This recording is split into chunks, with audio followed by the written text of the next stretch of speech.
পৌষ মাসের এই সংক্রান্তিকে মকর সংক্রান্তি কেন বলা হয়? মকর সংক্রান্তির সকালবেলা খড়ের ঘর বা নেড়ার ঘর জ্বালানোর একটা প্রথা আছে। সেই প্রথার সাথে কি আমাদের শাস্ত্রের কোনো মিল আছে? উত্তরায়ণ মানে কি? আমাদের এই সংস্কৃতি কি বিলুপ্তের পথে?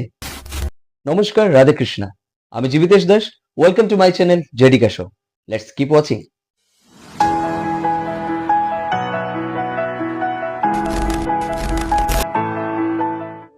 সূর্য যখন দিক বদলায়, ইতিহাস তখন শুধু ইতিহাস থাকে না, তা হয়ে ওঠে আধ্যাত্মিক সত্য।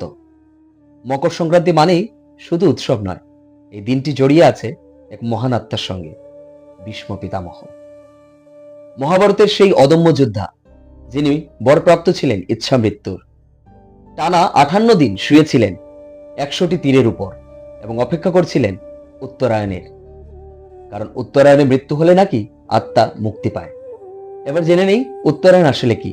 উত্তরায়ণ হলো সূর্যের এক বিশেষ অবস্থান, যখন সূর্য দক্ষিণ গোলার্ধ থেকে উত্তর গোলার্ধের দিকে যাত্রা শুরু করে, মানে southern hemisphere to northern hemisphere. আর ওই দিনটিতে সূর্য মকর রাশিতে প্রবেশ করে। ওইদিকে সূর্য মকর রাশিতে প্রবেশ করলো, আর ভীষ্ম পিতামহ ত্যাগ করলেন ওনার দেহ। তাই এই দিনটিকে মকর সংক্রান্তি হিসেবে আমরা পালন করি। এবার পিতামহ ভীষ্মের ইচ্ছে ছিল ওনার চিতার আগুনের জন্য সূর্যের রক্তিম কিরণের প্রয়োজন। তাই পাণ্ডব পক্ষ অপেক্ষা করছিলেন যে কখন সূর্য উদয় হবে। তাই আজও এই দিনটি আমরা সূর্য উদয়ের সাথে সাথে খড়ের ঘর বা নেড়ার ঘর জ্বালিয়ে আমরা পিতামহ ভীষ্মকে স্মরণ করে ওনার চিতাকেই জ্বালাচ্ছি, এবং সেই দিনটা আজও আমরা এভাবেই পালন করে আসছি।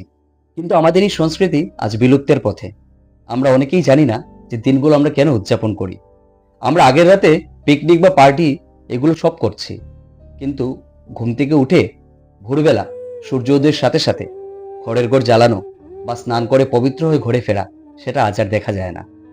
আমরা ব্যস্ত আনন্দ ফুর্তিতে, কিন্তু আমরা যেভাবে মৃত্যুর পর শ্মশানের কাজ শেষ করে আমরা স্নান করে ঘরে ফিরে আসি, সেভাবেই উচিত আমাদের পিতামহ ভীষ্মের জন্য এই দিনটি সকালে উঠে খড়ের ঘর জ্বালিয়ে ওনার চিতার সম্মানার্থে, তারপর স্নান করে এসে পবিত্রভাবে পূজার্চনা দেওয়া এবং ওনাকে শ্রদ্ধা জানানো।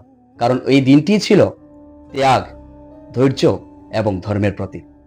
তো এই ছিল মকর সংক্রান্তির উপর আমাদের এই ছোট্ট ভিডিও। যদি ভিডিওটি ভালো লেগে থাকে তাহলে একটা লাইক করে দেবেন আর আমাদের চ্যানেলটিকে সাবস্ক্রাইব করে দেবেন। দেখা হচ্ছে পরের ভিডিওতে। ততক্ষণে আমাদের ফেসবুক পেজ এবং ইনস্টাগ্রাম অ্যাকাউন্টটি ফলো করে রাখুন। ধন্যবাদ।